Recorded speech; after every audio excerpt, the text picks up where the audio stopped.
Praise the lord. శుక్రవారము మే 10, 2024. ఈ రోజు దేవుని వాక్యము, నా మాటలు వ్రాయబడవలెనని అవి గ్రంథంలో వ్రాయబడవలెనని నేనెంతో కోరుచున్నాను.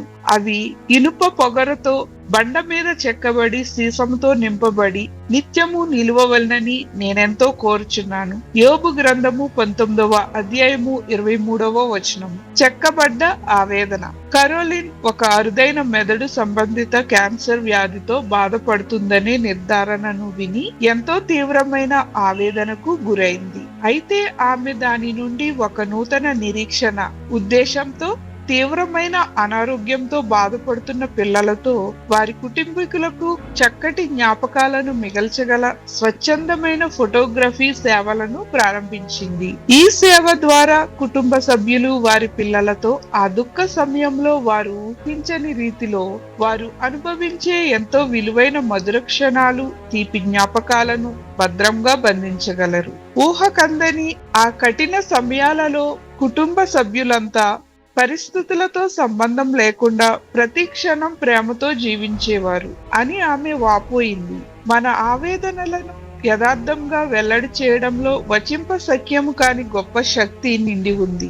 ఒకవైపు ఆ ఘోర శ్రమ యొక్క వాస్తవికత, మరోవైపు ఆ శ్రమలో మనం అనుభవించే అద్భుతమైన నిరీక్షణ.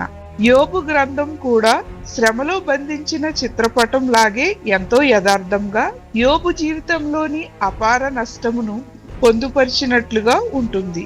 యోబు మిత్రులు ఆయనతో అనేక దినములు మౌనంగా కూర్చున్న తరువాత ఆయన శ్రమ దేవుని న్యాయ తీర్పుగా వల్లించి ఆయన శ్రమను తక్కువగా చేయడానికి ప్రయత్నించారు.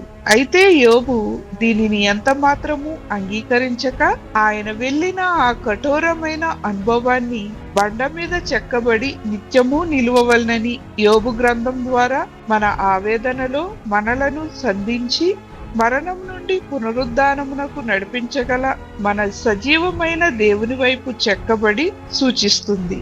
మహాశ్రమలలోని అద్భుత కృపానుభవమును మీరు ఎప్పుడు అనుభవించారు? జ్ఞాపకం చేసుకోండి. ప్రార్థన. ప్రేమ సమృద్ధి గల దేవా, శ్రమలో బాధలో ఉన్న వారికి యథార్థమైన నీ సాక్షిగా నీవిచ్చిన నిరీక్షణ వార్తను అందించగలుగునట్లు నాకు కృపను చూపుమని యేసు నామమున అడుగుచున్నాం తండ్రి. ఆమేన్.